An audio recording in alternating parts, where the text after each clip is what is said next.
Li Rojavayê gundewara Şamê çalakvanandana diyarkirin ku termên Sûsê şebîheyên rejîmê yên ku di pevçûnên li gundewarên Der'a Qunaytirayê de hatibûn kuştin ve guhestin bajarê Qetana ji aliyê xwe ve tevgera Ehrarê Şamiya Îslamî ragihand ku nêçervanên wê heft ji hêzên rejîmê li bajarê Zebedanî kuştin. Her wisa firokeyên rejîmê bajarê Erbîn yên li gundewarê Rojhilat topbaran kirin û di encamê de du sivîlan ciyana xwe ji dest dan û bi dehan birîndar ketin.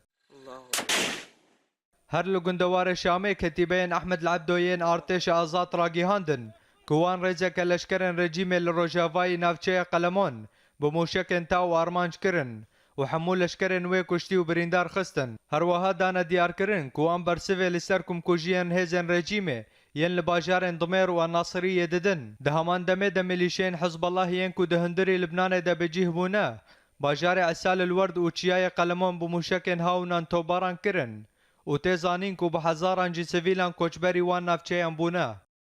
لە حەلەبێ ژێ دەرێ مەیدانی ڕاگەیهاندن کو کەتیبەیەن ئارتێشە ئازاد خالên rejîmê yên li Enya Elbirec bi mûşekên cehennem topbaran kirin û di encama wê topbaranê de 10 ji leşkerên rejîmê hatin kuştin. Her wiha li bajarokê Xenasir 8 ji hêzên artêşa azad di kemîneke leşkerên rejîmê de jiyana xwe ji dest dan. Ji aliyê xwe ve malpera Heleb News da diyar kirin ku li bajarokê Dabq çeteyên rêxistina Daişê serokê ketîbeya şûheda Xezayê bi navê Xalid Husên bi dar vekirin.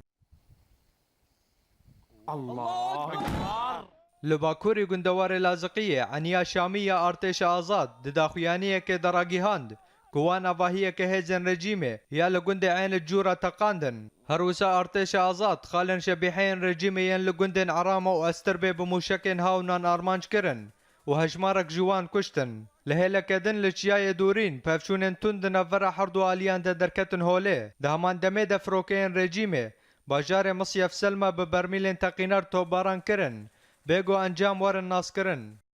Li Rojhilatê gundewarê Hemsê li çiyayê Eşşair pevçûnên tund di navbera hêzên rejîmê û çeteyên Daişê de qewmîn piştî ku hêzên rejîmê hewl didan ku wî çiyayê kontrol bikin û di encama wan pevçûnan de bi dehan ji leşkerên rejîmê hatin kuştin. Her wiha malperên Daişê yên înternetê ragîhandin ku di dema pevçûnan de firokeyên rejîmê rêzeke leşkerên xwe bi şaşîtî armanc kirin bêgo encam werin naskirin.